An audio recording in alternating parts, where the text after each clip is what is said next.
আমি এই মুহূর্তে রয়েছি আফতাবনগর এলাকায়, ইস্ট ওয়েস্ট ইউনিভার্সিটির সামনে, এবং আমি বাড্ডা রামপুরা হয়ে ওদিকে নতুন বাজার থেকে বসুন্ধরা গেট হয়ে এখানে এসেছি। আমি এসেছি 20 মিনিট আগে।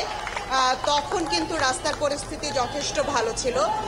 এখন ঠিক এই মুহূর্তে ওখানকার রাস্তার পরিস্থিতি কি বলতে পারবো না, তবে আমার পেছনে আপনি যদি দেখতে পাচ্ছেন এটি ইস্ট ওয়েস্ট ইউনিভার্সিটির গেট, এবং এখানে ছাত্ররা কিন্তু ইতিমধ্যেই জড়ো হয়েছেন।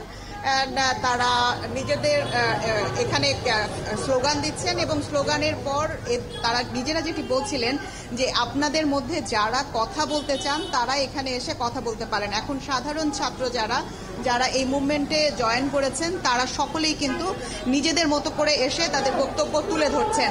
আমরা এর আগেও দেখেছি যে তাদের বক্তব্যের মূল অংশে নিহত ছাত্র যারা, তাদের হত্যার বিচারের দাবি সেটি তারা বারবার বলছেন, এবং আরও যে বিষয়গুলো রয়েছে যেমন যারা গ্রেফতার আছে তাদেরকে ছেড়ে দেওয়া, এবং তারা যে স্লোগানটি দিচ্ছেন যে স্বৈরতন্ত্র নিপাত যাক, গণতন্ত্র মুক্তি পাক, এই ধরনের যে স্লোগানগুলো সেই স্লোগানগুলো কিন্তু তারা দিচ্ছেন।